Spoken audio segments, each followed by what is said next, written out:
नमस्कार, आप देख रहे हैं न्यूज 18 बिहार झारखंड और मैं हूं आपके साथ लक्ष्मण। पटना के कुम्हरार के बापू परीक्षा केंद्र में ली गई 17वीं बीपीएससी पीटी की परीक्षा को रद्द किए जाने के बाद 4 जनवरी को बीपीएससी की 17वीं पीटी की परीक्षा होगी। 22 परीक्षा केंद्रों पर यह परीक्षा कराई जाएगी, जिसके लिए काफी तगड़ी व्यवस्था की गई है।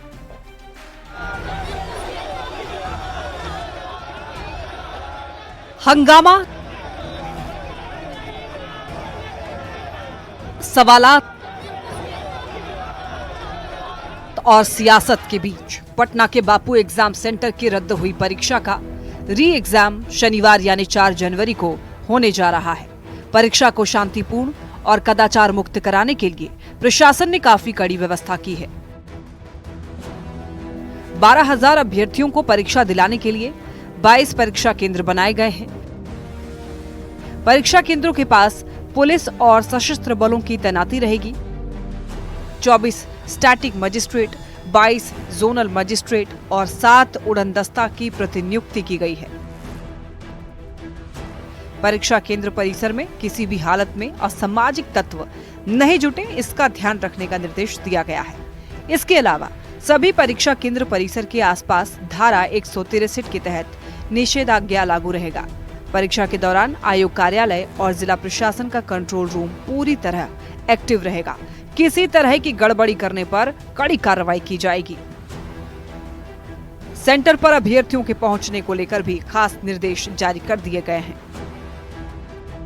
परीक्षा केंद्र पर सुबह 9:30 से परीक्षार्थियों का प्रवेश होगा। 11 बजे के बाद किसी को प्रवेश नहीं मिलेगा। परीक्षा 12 से 2 बजे के बीच होगी। इस बीच कोई भी परीक्षार्थी और वीक्षक कमरे से बाहर नहीं निकलेंगे। परीक्षा के दौरान केंद्राधीक्षक के अलावा किसी को भी मोबाइल फोन रखने की इजाजत नहीं होगी। 17वीं बीपीएससी प्रारंभिक परीक्षा 13 दिसंबर को हुई थी। इस दौरान पटना के बापू परीक्षा केंद्र पर हंगामा हुआ। अभ्यर्थियों का आरोप है कि प्रश्न पत्र बांटने में देरी हुई और पेपर लीक था। परीक्षा में अनियमितता का आरोप भी लगाया गया। हालांकि बीपीएससी ने पेपर लीक से इनकार किया, लेकिन बापू परीक्षा केंद्र की परीक्षा रद्द की गई, जिसको दोबारा 4 जनवरी को कराया जा रहा है। हालांकि दूसरी ओर कुछ छात्र पूरी परीक्षा रद्द कर दोबारा परीक्षा कराने की मांग कर रहे हैं। न्यूज 18 के लिए पटना से रजनीश कुमार और संजय कुमार के साथ ब्यूरो रिपोर्ट।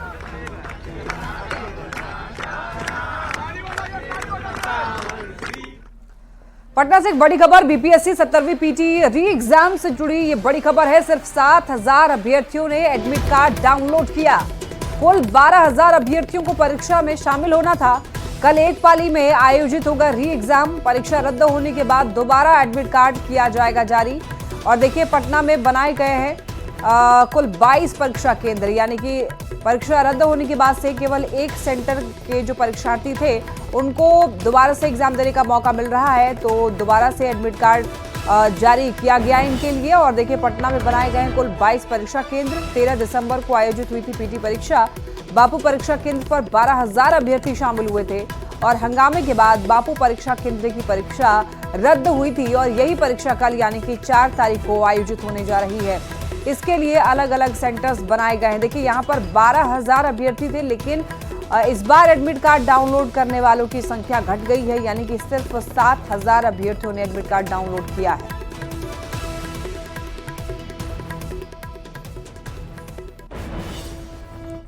पिछले 13 दिसंबर को पटना के बापू भवन परीक्षा केंद्र पर आयोजित बीपीएससी पीटी एग्जाम को आयोग द्वारा रद्द कर दिया गया था और अब ये परीक्षा कल यानी कि 4 जनवरी को पटना के 22 परीक्षा केंद्रों पर फिर से आयोजित हो रही है। अब देखिए, इस परीक्षा केंद्र को लेकर पटना जिला प्रशासन और बिहार लोक सेवा आयोग ने फुल प्रूफ अरेंजमेंट का दावा किया है। हर परीक्षा केंद्र पर 2-2 मजिस्ट्रेट के अलावा भारी संख्या में पुलिसकर्मियों की तैनाती भी की गई है। परीक्षार्थियों को सुबह 9:30 से परीक्षा केंद्र में प्रवेश की अनुमति मिलेगी, लेकिन 11 बजे के बाद किसी भी सूरत में, किसी भी हालत में उन्हें परीक्षा केंद्र के अंदर नहीं जाने दिया जाएगा। और देखिए, पटना जिला प्रशासन ने दावा किया है कि हर परीक्षा केंद्र पर पहली नजर बनी हुई है। और आपको बताते चलें कि पटना के एक ऐसे ही परीक्षा केंद्र का जायजा लिया है न्यूज 18 संवाददाता संजय कुमार ने। पिछले 13 दिसंबर को 17वीं बीपीएससी पीटी परीक्षा ली गई थी और पटना के बापू भवन परीक्षा केंद्र की परीक्षा रद्द कर दी गई थी। अब यह परीक्षा पटना के 22 परीक्षा केंद्रों पर कल आयोजित होगी और इस परीक्षा को लेकर जो 22 परीक्षा केंद्र बनाए गए हैं वहां पर सारी तैयारियां पूरी कर ली गई हैं और यह तस्वीर देखिए किस तरीके से एक जो परीक्षा केंद्र है वहां पर roll number wise seating arrangement जो है वो किया गया है। पटना जिला प्रशासन की देखरेख में यह परीक्षा जो है वह आयोजित की जाएगी और 24 स्टैटिक मजिस्ट्रेट, 22 जोनल मजिस्ट्रेट और 7 उड़नदस्ता का गठन किया गया है। परीक्षा केंद्र पर सुबह 9:30 बजे से परीक्षार्थियों का प्रवेश जो है वो शुरू हो जाएगा और अंतिम प्रवेश 11 बजे तक ही रहेगा। और जो 22 परीक्षा केंद्र है वहां पर 12 बजे से 2 बजे के बीच कोई भी परीक्षार्थी और वीक्षक कमरे के बाहर नहीं निकलेंगे। परीक्षा अवधि में केंद्राधीक्षक के अलावा किसी कर्मी के पास मोबाइल फोन रखने की अनुमति नहीं होगी। अच्छा, ये कौन सा सेंटर है? ये कन्या मध्य विद्यालय अमला टोला ये सेंटर है। यहाँ 528 कैंडिडेट का परीक्षा होगा। जो बापू सभागार में कैंसिल हुआ था उसको पुनर्परीक्षा ली जा रही है और इस सेंटर पर 528 कैंडिडेट का है और उसकी पूरी तैयारी कर ली गई है सीटिंग प्लान से लेकर के। और लॉ एंड ऑर्डर के संबंध में भी एडीएम साहब खुद उसकी निगरानी रख रहे हैं। 2 एडीएम को यहाँ प्रतिनियुक्त किया गया है। प्रशासन के द्वारा भी आज सारे एडीएम साहब, डीएसपी साहब भी आए थे और देख के संतुष्ट हुए हैं और इतनी अच्छी व्यवस्था। इस रूम में कितने लोग हैं? इसमें आपका 36 बच्चे 36 बच्चे हैं। टोटल कितने रूम में आपके यहाँ परीक्षा? हमारे यहाँ 15 रूम में परीक्षा हो रहे हैं। 15 रूम में। तो आपने इसका नाम अपना नाम? कमलेश कुमार, सहायक केंद्राधीक्षक हैं। और आपने सुना कि 15 क्लासरूम बताया आपने, वहां पर एक रूम में 36 रहेंगे स्टूडेंट। तो एग्जामिनी किस तरीके से एग्जाम देंगे इसकी फुल प्रूफ व्यवस्था, फुल प्रूफ अरेंजमेंट है। और बिल्कुल पटना जिला प्रशासन ने आगाह किया है कि किसी भी सूरत में इस बार जो मिसमैनेजमेंट हुआ था बापू भवन परीक्षा केंद्र पर उसकी पुनरावृत्ति नहीं होगी और परीक्षा इस तरीके से ली जाएगी। जो परीक्षार्थी पहुंचे हैं उनका जो फर्स्ट एक्सपीरियंस रहा था बापू परीक्षा केंद्र का वो भी भूल जाएंगे और इंतजाम फुल प्रूफ रहेंगे। और व्यवस्था आप देख सकते हैं हर सीट पर 2 एग्जामिनी का रोल नंबर जो है वो दिया हुआ है और 36 लोग एक क्लासरूम में रहेंगे। और बिल्कुल अब कल जो है व्यवस्था होगी 9:30 बजे से परीक्षार्थी परीक्षा केंद्र के अंदर पहुंच जाएंगे और फिर वो परीक्षा में जो है वो शरीक होंगे और दिन भर पटना जिला प्रशासन की नजर इस परीक्षा केंद्र पर बनी रहेगी। कैमरा पर्सन अजय दुबे के साथ संजय कुमार, न्यूज 18 पटना। बीपीएससी अभ्यर्थियों की मांगों को लेकर अनशन पर बैठे प्रशांत किशोर से बात करने प्रशासन की टीम पहुंची।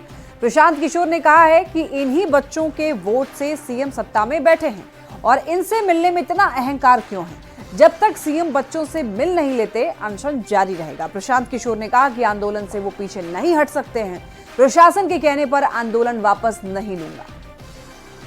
शर्त है और वो शर्त ये है कि बच्चे तय करेंगे कि उनको आंदोलन आगे करना है कि नहीं करना है। और वो तय करने के लिए मैंने शर्त रखी है कि बच्चों से मुख्यमंत्री सीधे मिलें, ना उसमें प्रशांत किशोर रहे ना कोई दूसरा रहे।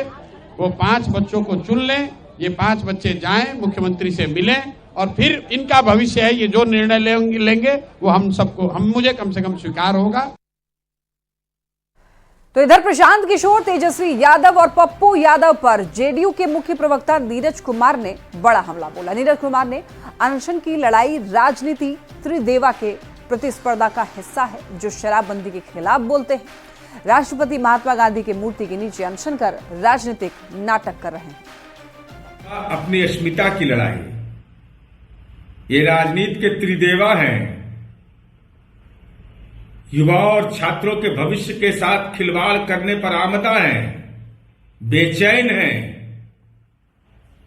स्वाभाविक रूप से माननीय तेजस्वी यादव, माननीय पप्पू यादव, माननीय प्रशांत किशोर जी में इस सवाल पर आपसी प्रतिस्पर्धा है और शिकार बना रहे बिहार के नौजवानों को, उनकी भावनाओं से खिलवाड़ कर रहे हैं कि शराबबंदी खत्म करेंगे, शराब से प्राप्त आय से को शिक्षा पर खर्च करेंगे। वैसे लोग राष्ट्रपिता के चरणों में जाकर अनशन कर रहे हैं, तो ये निश्चित रूप से राजनीतिक नाटक है। पटना से एक बड़ी खबर, बीपीएससी अभ्यर्थियों का प्रदर्शन का ये मामला, गुरु रहमान पर भी देखिए केस दर्ज किया गया। पटना पुलिस ने केस दर्ज किया है गुरु रहमान पर। इन पर आरोप है छात्रों को भड़काने का। कई दूसरे कोचिंग संचालकों पर भी केस किया गया है। गैर जमानती धाराओं में केस दर्ज किया गया है। गर्दनीबाग थाने में केस दर्ज हुआ है। तो ये बड़ी खबर, बीपीएससी अभ्यर्थियों के प्रदर्शन का ये मामला, और इस मामले में गुरु रहमान पर भी केस दर्ज किया गया। ज्यादा जानकारी के लिए न्यूज़ 18 संवाददाता संजय हमारे साथ जुड़ रहे हैं। संजय, देखिए, जो गुरु रहमान हैं उन पर भी अब केस दर्ज कर दिया गया है। पूरी जानकारी दीजिए, इस मामले में क्या कुछ अपडेट है? देखिए, बिल्कुल गर्दनीबाग थाने में जो गर्दनीबाग थानाध्यक्ष हैं उनके बयान पर एफआईआर लॉन्च करवाया गया है, और इसमें 1000 अज्ञात लोगों के अलावा कई जो कोचिंग संचालक हैं उन पर एफआईआर दर्ज किया गया। और सबसे बड़ी बात है कि इसमें गुरु रहमान पर भी केस दर्ज किया गया है। और हालांकि खान सर जो कोचिंग संचालक हैं वो भी इस आंदोलन में शामिल थे, उन पर एफआईआर में कहीं नाम दिख नहीं रहा है, लेकिन बाकी के जैसे रोहित कुमार हैं, इसके अलावा कई और नाम हैं।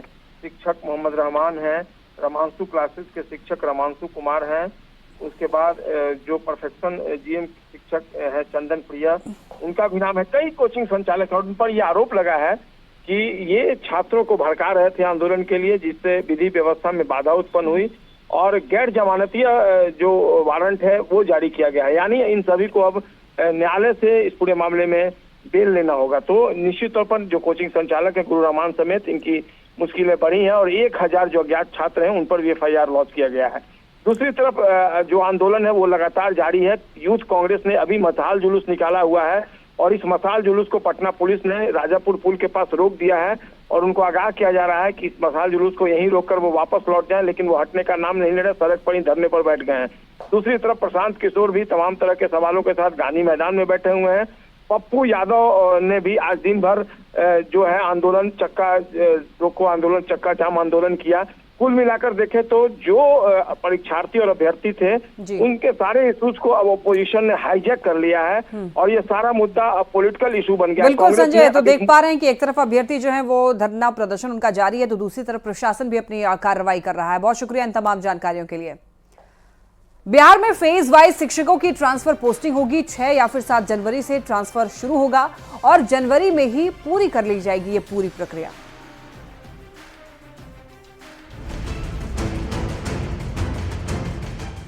बिहार में टीचर ट्रांसफर पोस्टिंग पर कई महीनों से चली आ रही बहस को शिक्षा विभाग ने खत्म करने की कोशिश की है। बिहार में फेज वाइज शिक्षकों की ट्रांसफर पोस्टिंग होगी। 6 या 7 जनवरी से शुरू होगा ट्रांसफर, और जनवरी में ही प्रक्रिया को पूरी कर ली जाएगी। ट्रांसफर पोस्टिंग की ये प्रक्रिया 4 फेज में पूरी की जाएगी। पहले चरण में गंभीर बीमारियों से पीड़ित शिक्षक प्राथमिकता में होंगे। इसी चरण में इसके बाद दिव्यांग, ऑटिज्म ग्रस्त शिक्षक, विधवा और परित्यक्ता को भी इसी चरण में ट्रांसफर का लाभ मिलेगा। दूसरे चरण में पति पत्नी के एक ही स्थान पर कार्य करने के आधार पर ट्रांसफर की प्रक्रिया लागू होगी। तीसरे चरण में महिला शिक्षकों के ऐच्छिक ट्रांसफर पर फोकस होगा। महिला शिक्षकों को दूरी के आधार पर ऐच्छिक ट्रांसफर की सुविधा मिलेगी। तो चौथे फेज में पुरुष शिक्षकों का ऐच्छिक ट्रांसफर भी दूरी के आधार पर किया जाएगा। फर्स्ट फेज के ट्रांसफर के लिए 1 बाय 1 प्रक्रिया के तहत गहराई से विचार किया जाएगा।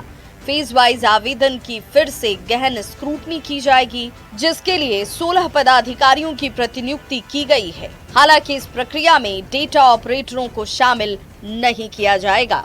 ट्रांसफर से जुड़ी सभी जानकारी सोमवार या मंगलवार को ई शिक्षा कोश पोर्टल पर उपलब्ध होगी, जबकि टीचर आईडी से लॉगिन कर पाएंगे। एसएमएस और टेलीफोन के माध्यम से कोई जानकारी नहीं दी जाएगी। विभाग की ओर से शिक्षकों को सलाह दी गई है कि वे समय पर अपने आवेदन और दस्तावेजों को दिखाएं, ताकि इस पूरे प्रोसेस में कोई दिक्कत न आए। न्यूज़ 18 के लिए पटना से रजनीश कुमार के साथ ब्यूरो रिपोर्ट।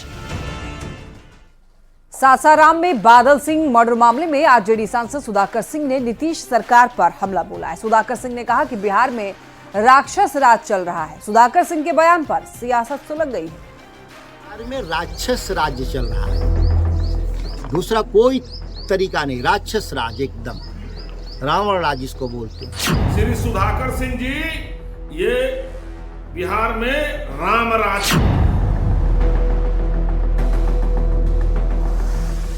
डीएसपी की गोली से मारे गए युवक बादल सिंह के मुद्दे ने सियासी तूल पकड़ लिया है। पहले मंत्री नीरज कुमार बबलू ने आरोपी डीएसपी को सख्त सजा देने की मांग की, तो अब इसी मुद्दे पर आरजेडी सांसद सुधाकर सिंह ने नीतीश सरकार पर बड़ा हमला बोल दिया है। सुधाकर सिंह ने कहा, बिहार में राक्षस राज चल रहा है। पहले सत्ता संरक्षित अपराधी थे और अब सरकारी तंत्र लोगों को गोली मार रही है। दरअसल सुधाकर सिंह बादल सिंह हत्याकांड के बाद परिजनों से मिलने बक्सर के सिलारी गांव पहुंचे थे। बिहार में राक्षस राज्य चल रहा है, दूसरा कोई तरीका नहीं। राक्षस राज, एकदम रावण राज इसको बोलते हैं, जहां सत्ता संरक्षित अपराधी ही पहले गोली मारते थे, अब सत्ता के ही तंत्र लोगों को गोली मार रहे हैं। ये फर्क आया है। सुधाकर सिंह के बयान पर सियासत सुलग गई है। बीजेपी ने सुधाकर को जवाब देते हुए कहा, बिहार में राम राज चल रहा है, तो जेडीयू ने दावा किया है कि कानून तोड़ने वाले बचेंगे नहीं। कांग्रेस और आरजेडी ने सुधाकर सिंह के बयान का पुरजोर समर्थन किया है। श्री सुधाकर सिंह जी, ये बिहार में राम राज है, राक्षस राज को हटा करके राम राज स्थापित हुआ है। और सासाराम में जो घटना घटी है उसकी जांच हो रही है, और वो जांच में जो भी दोषी होंगे उनको फांसी का सजा होगा। आम जनों को सुरक्षा मिलनी चाहिए। वो सुरक्षा करने वाले लोग भी कहीं ना कहीं दमन का शिकार बना रहे हैं, उनको गोली का शिकार बना रहे हैं। आम जन अब जाए कहां? बिहार में चारों ओर अराजकता का माहौल है। अब तो ये स्थिति हो गई है कि हर कोई जो है वो दबंगई अपना दिखाने में लगा हुआ है। कानून नाम की कोई चीज नहीं है यहाँ पे। पुलिस तो शराब तस्करी में लगी हुई है। पुलिस को तो कोई मतलब है नहीं बिहार में जनता के साथ कोई क्या हो रहा है नहीं हो रहा है। बिहार में सुशासन का राज नहीं है। बिहार में जो है पुलिस और इंस्पेक्टर और अफसरों का राज चल रहा है। कोई भी कानून को तोड़ेगा, गलत करेगा, कितना भी रसूखदार हो, किसी भी पद पर बैठा व्यक्ति क्यों ना हो, कानून के हाथ उसके गिरबान तक निश्चित रूप से जाएंगे। सासाराम के बादल सिंह हत्याकांड मामले में ट्रैफिक डीएसपी आदिल बेलाल को आरोपी बनाया गया है। इस हत्याकांड के बाद में उन्हें जिला बदर कर दिया गया है। हत्याकांड की जांच अब सीआईडी कर रही है। पिछले हफ्ते पुराने जीटी रोड पर युवक बर्थडे पार्टी मना रहे थे। इस दौरान ट्रैफिक डीएसपी से झड़प हो गई थी। इसके बाद फायरिंग में बादल सिंह की मौत हो गई थी। न्यूज़ 18 के लिए सासाराम से अजीत कुमार और पटना से संजय कुमार की रिपोर्ट।